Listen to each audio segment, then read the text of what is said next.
Cette semaine, Madame et Série est allée à la rencontre de Sisse Babett Knudsen, actrice danoise qui fait le grand écart entre petit et grand écran depuis 20 ans. Si au Danemark elle s'est fait connaître au cinéma, c'est dans Borgen que la France l'a découverte. Elle incarnait la première ministre Birgit Nyborg, une femme forte, énergique et vraie comme l'actrice. Trine, det er ikke forberedt til jer. Det er ren impro, det hun står og fyrer af. Om vores politik. Og alt det gør vi, fordi det er så vigtigt at ramme rigtigt. Lige nu står min spindoktor ude i kulissen og korser sig over, at jeg ikke holder mig til min tale. Han er også meget ked af, at jeg ikke har taget det tøj på, som vi har aftalt. Men sagen er, at jeg desværre ikke kan passe det for øjeblikket, fordi jeg er blevet lidt for tyk. Je trouve dans Borgen, c'était très séduisant parce que déjà, le monde politique, je connaissais mal, donc c'était super intéressant pour moi de m'engager là-dedans. Je trouve que l'arc pour le personnage était très intéressant. Il y avait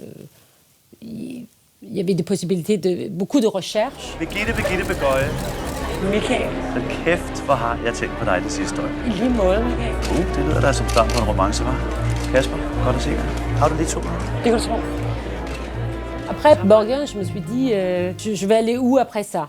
Parce il me faut un projet assez particulier pour être aussi excitant, qui me remplit autant, qui m'engage autant. Et c'était fantastique parce que c'est là où elles sont venues avec La fille de Brest, qui était vraiment un bon endroit de mettre tout mon cœur.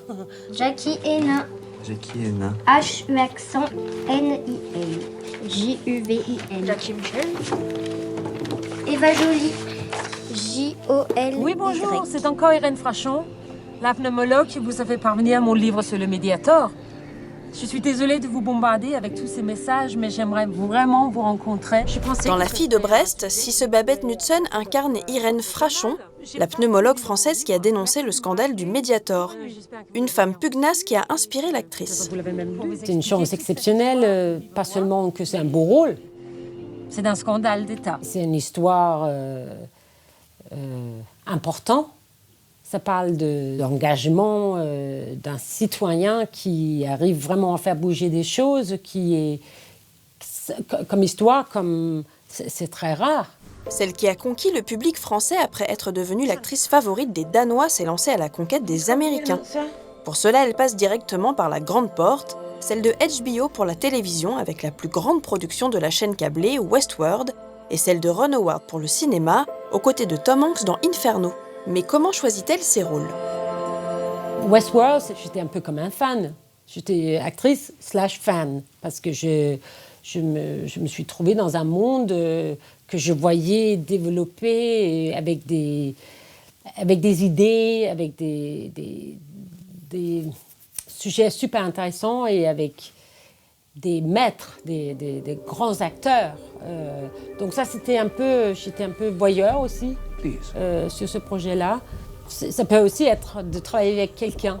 Et je m'en fous un peu ce que je fais moi, mais si je travaille avec quelqu'un que j'adore, ou un réalisateur, ou d'être dans Inferno, par exemple, de rentrer dans ce genre-là. Je n'ai pas du tout touché à ça, un gros film comme ça. Donc c'est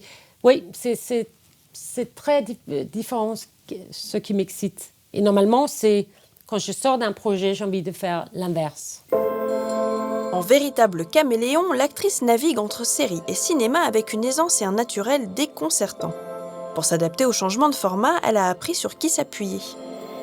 Il y a le cœur du projet placé sur une personne ou très peu de personnes. Et dans sa série, c'est les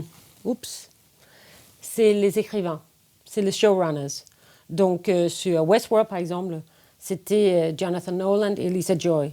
Donc les réalisateurs, ils passent et ils vont avoir leur goût aussi, mais en dessous de ça, ou derrière ça, il y a les showrunners qui vont... Donc c'est avec eux qu'on parle, c'est avec eux s'il y a quelque chose qui cloche ou si on a des idées ou des nuances qu'on ne comprend pas, c'est avec eux.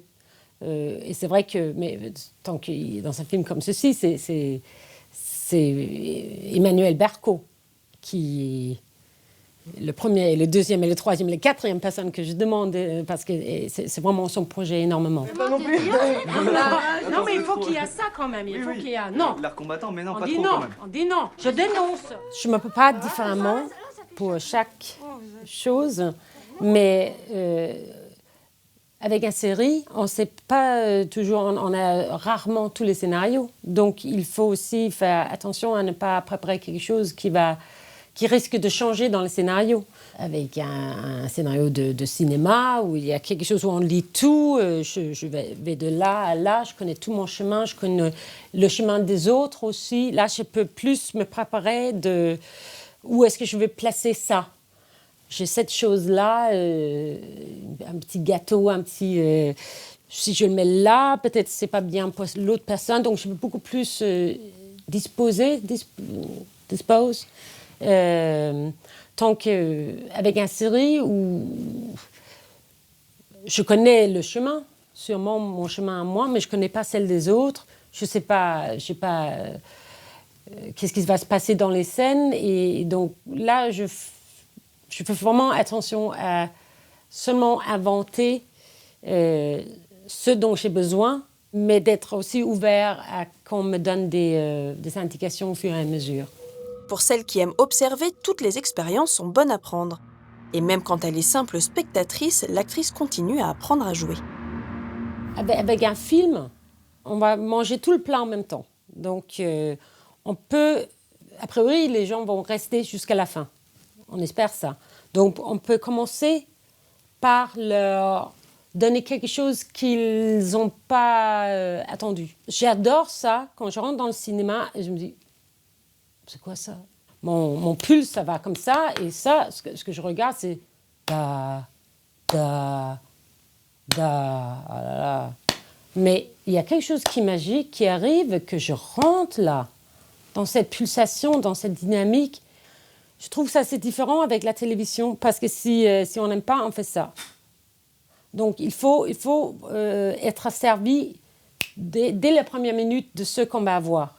On a moins de patience. C'est un petit écran aussi. Il se passe quelque chose là, on a son téléphone, il y a son enfant. Donc, il faut être accroché. Et c'est aussi, ça influence aussi le jeu. Mais ce n'est pas quelque chose, je n'y pense pas consciemment quand je joue. Mais c'est vrai que j'ai cette conscience quand même. Je me vois aussi en tant que spectateur. Mais je peux pas faire grand-chose parce que c'est dans l'écriture aussi. Elle n'y peut pas grand-chose et pourtant elle y peut beaucoup. Cissé s'impose doucement comme une figure incontournable de tous les écrans, un visage dont on aime retrouver la chaleur et le sourire.